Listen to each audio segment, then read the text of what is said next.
ሌቦች ቤታችሁን ሊሰርቁ ሲሉ መጀመሪያ የሚሞክሩት የአጥራችሁንና የበራችሁን ጥንካሬ ነው ቴስት የሚያደርጉት። ከዛ ያ ነገር ብዙም ጠንካራ ካልሆነ በቀጣዩ ቀን ለማጥቃት ተመልሰው ይመጣሉ ማለት ነው። ገደቦቻችሁን የሚፈታተኑና በስተመጨረሻም እናንተን የሚንቋችሁ ሰዎችም በተመሳሳይ መልኩ ነው የሚሰሩት። በሰዎች መናቅ በእውነቱም የራሱን ዋጋ ጠንቅቆ ለተረዳ ሰው ይቅርና ለመላው ሰው ዘር በጣም የሚያስጠላና ማንም ሰው ሊታገሰው የማይገባ ተግባር ነው። እስቲ ዞር ብላችሁ ተመልከቱ።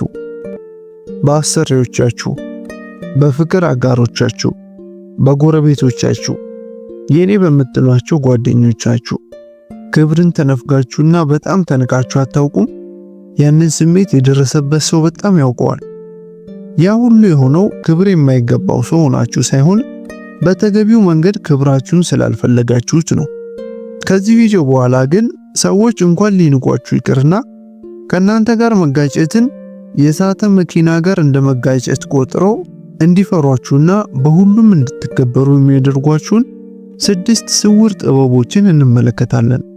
እነዚህ ጥበቦች ንቀትን ወደ ትልቅ ክብር የሚለውጡላችሁና በማንም ሰው በድጋሚ ትንሽ ሆናችሁ እንዳትታዩ የሚያደርጓችሁ ናቸው።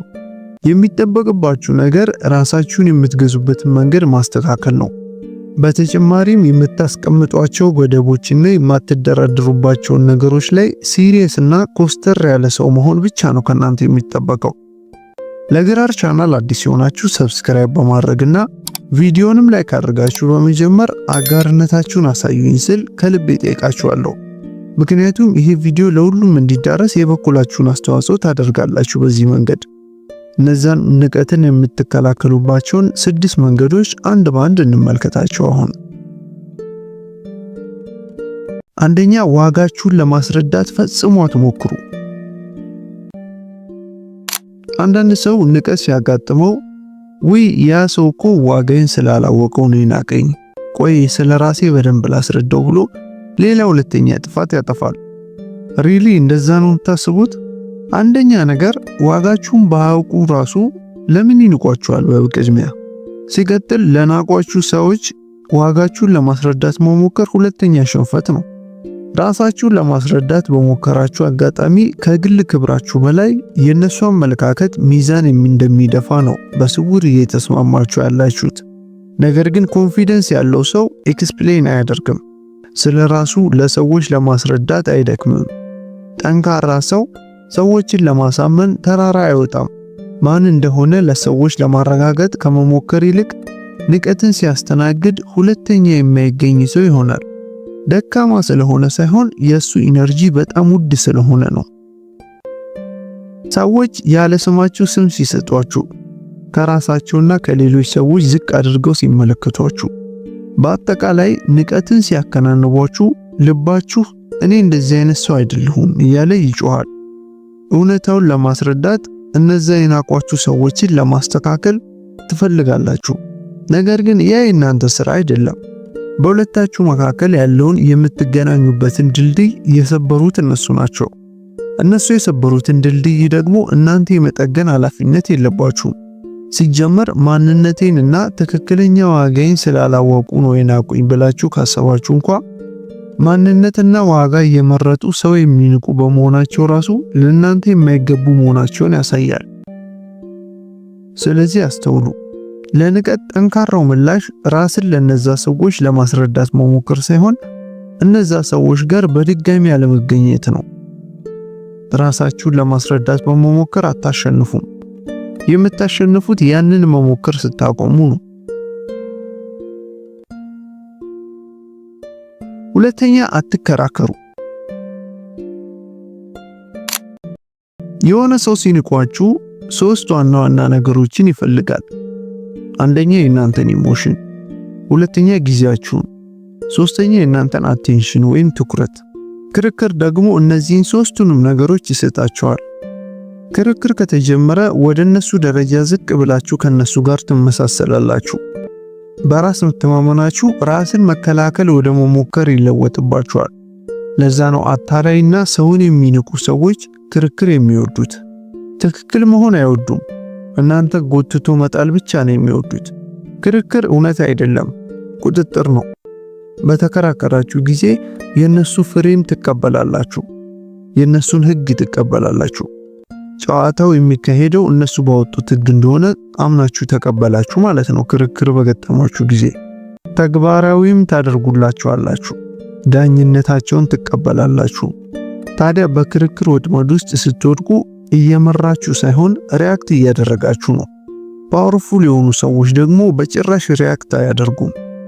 አለመከራከር ታዲያ ፈሪ ወይም ተሸናፊ አያደርጋችሁም። ከጊዜያዊ ኢጎ ይልቅ ራሳችሁን እንድትቆጣጠሩን የሚያደርጋችሁ። አብዛኛው ሰው የማይረዳው ትክክለኛው ሀቅ ልንገራችሁ፣ ክርክርን አታሸንፉም።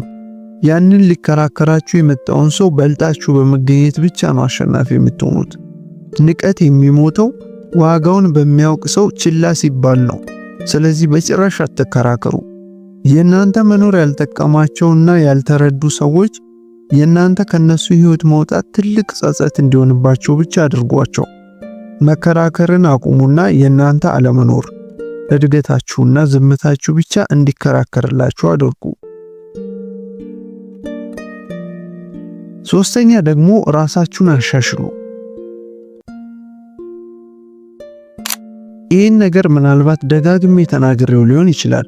አሁንም ደጋግሜ እናገረዋለሁ።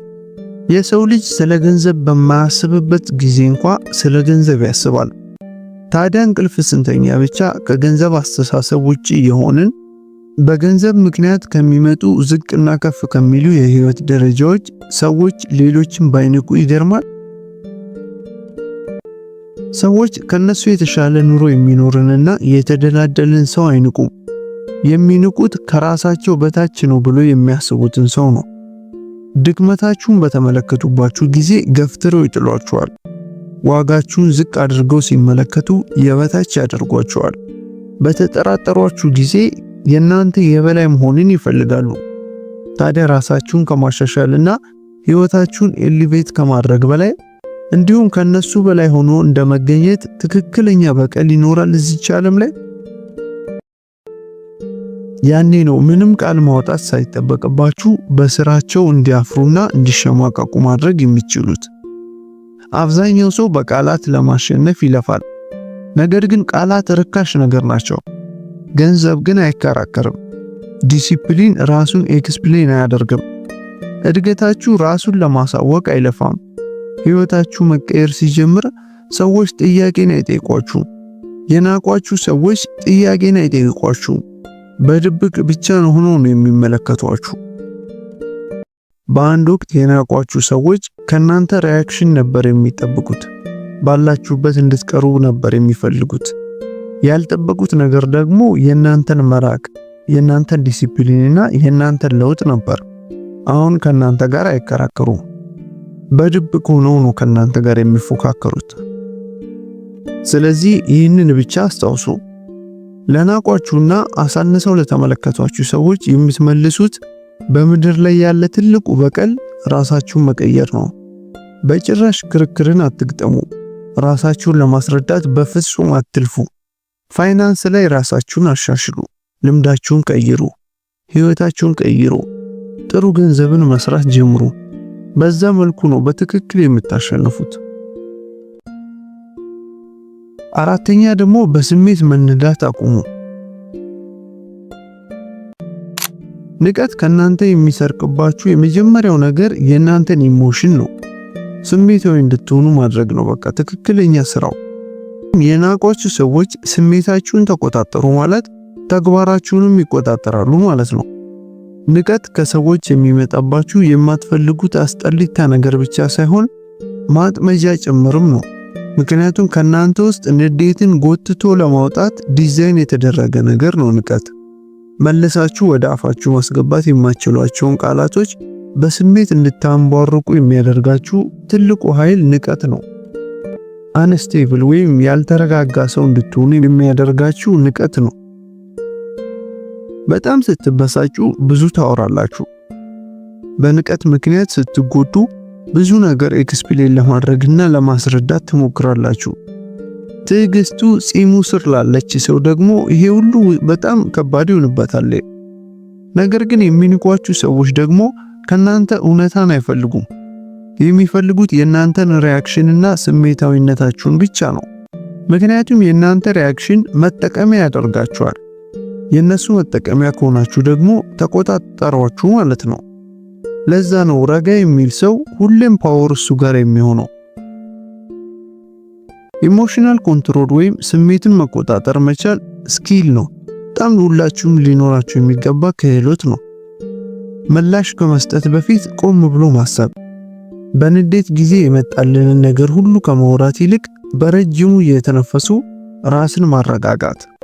እንዲሁም ይሄ ሁሉ አጋጣሚ ጊዜያዊ ነው፣ የኔ ክብርና የኔ ካራክተር ግን ዘላቂ ነው ብሎ ማሰብ ማለት ነው ኢሞሽናሊ ኮንትሮልድ የሆነ ሰው ማለት። ስለዚህ ይህንን አስተውሉ። ስሜቱን መቆጣጠር የሚችል ሰው በዙሪያው ያሉ ሁኔታዎችን በሙሉ መቆጣጠር ይችላል። አምስተኛ ደግሞ ራሳችሁን ገምግሙ። የአስተሳሰባችን ጥራት የኑሯችንን ጥራት ይወስነዋል። ለምሳሌ ደስታችን በአስተሳሰባችን ላይ ጥገኛ ነው። ራስን መገምገም ራስን መውቀስ ሳይሆን ራስን መግዛት ነው። ንቀት ሲገጥመን በስሜት በመነዳት ብቻ ንዴታችንን እና የተሰማንን ፍረስትሬሽን ሳናሳይ ለደካማ ውሳኔና ለአላስፈላጊ ስቃይ ይዳርገናል። ከዛ ይልቅ ቆም ብሎ ለማሰብና ሐሳባችንን ሰብስቦ ለመረዳት ራስን መገምገም ወሳኝ ነገር ነው። ይሄ አፕሮች ታዲያ ይበልጥ ለተዋቀረና ከበሰለ ሰው ብቻ የሚጠበቅ ነገርን እንድታደርጉ ይረዳችኋል። በስሜት ምላሽ ከመስጠትና ራስን ከማጋለጥ ይልቅ ቆም ብላችሁ አንድ አደገኛ ጥያቄን ጠይቁ ራሳችሁን። ይሄ ሁኔታ ስለኔ ምንድነው የሚናገረው? ለምንድነው እነዛ ሰዎች የናቁኝ? ራሳችሁ ላይ ጣታችሁን ለመቀሰር ሳይሆን ራሳችሁን ለማሻሻል ይረዳችኋል። ይሄ ምን አይነት ጉድለት ቢመለከቱብኝ ነው ሊንቁኝ የቻሉት?